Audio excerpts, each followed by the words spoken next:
Hello guys, आज हम JJ के सीजन 2 के एपिसोड 3 को एक्सप्लेन करने वाले हैं। अगर आपने पिछले एपिसोड अभी तक नहीं देखे हैं तो डिस्क्रिप्शन में लिंक होगा, पहले वो देख लेना। लास्ट एपिसोड के एंड में हमने देखा था यूजी अनएक्सपेक्टेडली चोजो के सामने पहुंच जाता है और चोजो उस पे ब्लड मैनिपुलेशन कन्वर्जेंस से अटैक करता है और हमें बताया जाता है इस स्किल में यूजर ब्लड को जितना हो सकता है उतना कंप्रेस करता है और फिर इसे एक सिंगल पॉइंट पे निशाना लगा के रिलीज करता है और कर्स एनर्जी से ब्लड की स्पीड को एनहेंस किया जाता है, जिससे ये साउंड की स्पीड से भी ज्यादा तेजी से टारगेट पे जाती है। और इस ब्लड मैनिपुलेशन आर्ट को पियर्सिंग ब्लड कहते हैं और ये अटैक डायरेक्ट यूजी के हाथ पे हिट होता है और यूजी अपना हाथ ऊपर कर लेता है, जिससे अटैक पास होकर इस साइन बोर्ड पे लगता है और उसके टुकड़े हो जाते हैं। और अब चोजो कंटिन्यू इसी आर्ट को यूज करता रहता है और यूजी उसे डॉज करता हुआ उसके पास पहुंचकर उसे पंच करता है और चोजो टेक्निक को रोककर उसे ब्लॉक करता है। अब यूजी अपने हाथ को देखता है और उसके हाथ की हालत आप देख ही सकते हो। चोजो पूछता है, क्या मेरे भाइयों ने मेरे लिए कोई आखिरी मैसेज छोड़ा था? यूजी कहता है, नहीं,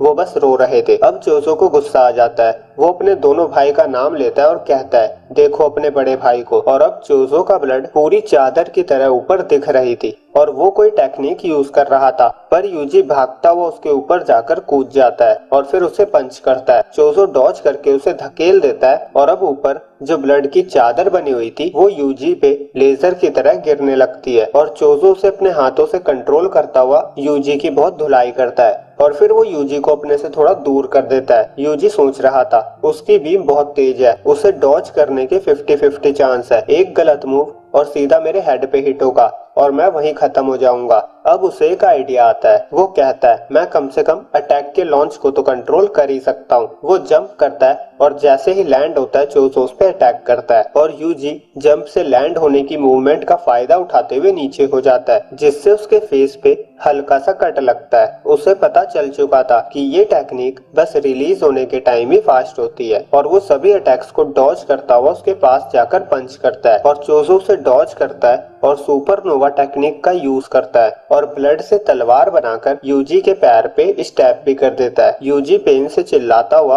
उसे किक मारता है और चोजो इतनी फटाफट अटैक करता है कि ब्लड का कंप्रेशन मैक्सिमम नहीं हो पाता और इसीलिए यूजी को जो हिट होता है उससे उसे ज्यादा चोट नहीं लगती। यूजी कहता है चोजो स्ट्रॉन्ग है, तभी मैकामारू उसे बताता है चोजो ब्लड मैनिपुलेशन यूज करता है। वो बताता है, मुझे इस टेक्निक की वीकनेस नहीं पता, पर मेरे पास एक आइडिया है। वो यूजी को बाथरूम में जाने को कहता है। यूजी भागता हुआ वहां जाता है और चोजो उस पर अटैक करता है, पर वो हिट नहीं कर पाता। अब चोजो उसके पीछे जाने लगता है और उसे अंदर से आवाजें आती है। वो सोचता है ये साउंड, जरूर इसने कुछ प्लान किया है और मैकामारू चोजो को अंदर आने के लिए उकसाने लगता है। वो कहता है, तुम तो अपने छोटे भाइयों की तरह कायर निकले। और अब चोजो गुस्से से अंदर जाता है और मैकामारू को ब्लड मैनिपुलेशन से तोड़ देता है और हम देखते हैं अंदर के सारे नल को यूजी तोड़ चुका था और बाथरूम में मानो जैसे बारिश हो रही थी और यूजी चोजो के पीछे से उसे पंच मारता है। अब चोजो पूरी तरह से बाथरूम में आ चुका था, उसका कन्वर्जेंस बारिश में भीग कर खत्म हो जाता है, मतलब ब्लड पानी बनकर बहने लगता है। हमें ये भी पता चलता है कि ब्लड मैनिपुलेट ब्लड क्लॉटिंग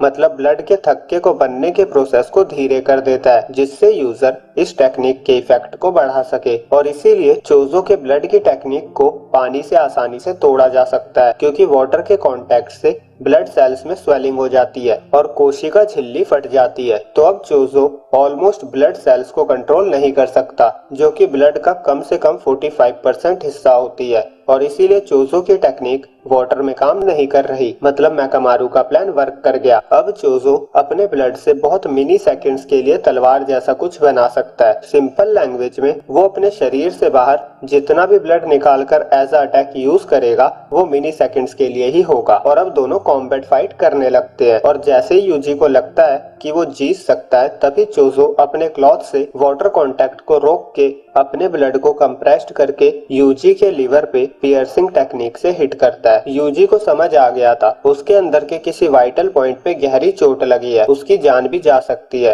पर वो लड़ने के लिए अभी भी तैयार था क्योंकि उसे अपनी ड्यूटी पूरी करनी है, जिससे उसके सभी साथी यहाँ से आगे जाकर गोजो को बचा सके। वो कहता है, मुझे इसे खत्म करना होगा, चाहे इसमें मेरी जान क्यों न चली जाए। और चोजो कहता है, यूजी ने बस 3 बार मुझे हिट किया और मैं इतना घायल हो गया, मेरा दांत भी टूट के बाहर आ गया। और हमें बताया जाता है कि ब्लड एज बस ब्लड को हाई स्पीड और उसकी लेंथ बढ़ाने में काम आता है। और अब चोजो अपनी जान का रिस्क लेकर अपने हाथ पे ब्लड को सॉलिडिफाई कर लेता है और उनके बीच दोबारा फाइट स्टार्ट हो जाती है। वैसे ऑलमोस्ट इस फाइट में चोजो हर बार उससे आगे था। एक बार तो वो उसकी आंख में ब्लड से क्रिएट किया हुआ इस नुकीली चीज को घुसाने भी वाला था, पर यूजी ने उसे ब्लॉक करके रखा हुआ था और फिर वो चीज वाटर के कांटेक्ट से फट जाती है और अब फाइट और इंटेंस हो जाती है, जिसमें चोजो कई बार ब्लड से उस पर अटैक करता है। कई बार अटैक्स वाटर से वेस्ट हो जाते हैं तो कई बार हिट भी होते हैं क्योंकि यूजी उसके बहुत क्लोज था। पर फिर यूजी एक मौका क्रिएट करता है और कहता है ये फाइट अभी भी खत्म नहीं हुई है। वो सोचता है मैंने स्टार्टिंग के अलावा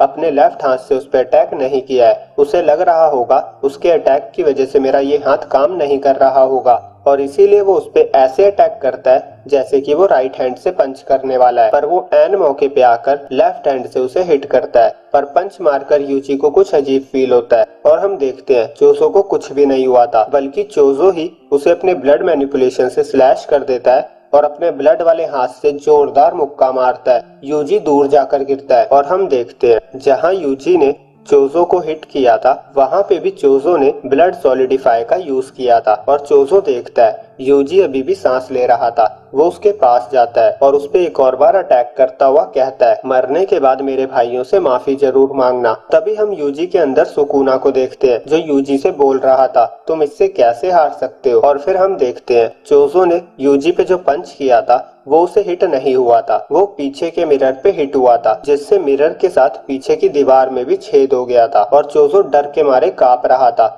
उसके हाथ भी कांप रहे थे। वो वहां से जाने लगता है पर उसके सर में पेन होने लगता है। उसके दिमाग में कुछ ऐसी मेमोरीज चल रही थी जो एक्चुअली में एग्जिस्ट ही नहीं करती। और मेमोरी में आप देख सकते हो यूजी कर्स को अपने हाथों से खाना खिला रहा था और वो चोजो को बड़ा भाई कहता हुआ उसे भी खिला रहा होता है। और अब चोजो मिरर पे अपना हाथ मारता है और वहां से डरता हुआ चले जाता है और यहीं पे ये एपिसोड एंड हो जाता है। तो गाइस मैं एक ही बात कहूंगा, पूरा एपिसोड फाइट पे ही बेस्ड था, यूजी वर्सेस चोजो की फाइट। तो जाओ यार जाकर फाइट देखो और फाइट के मजे लो। और वीडियो अच्छी लगी हो तो लाइक करे, चैनल पे पहली बार आए हो तो सब्सक्राइब करे। जल्दी मिलते हैं अगली वीडियो में, जब तक के लिए बाय बाय।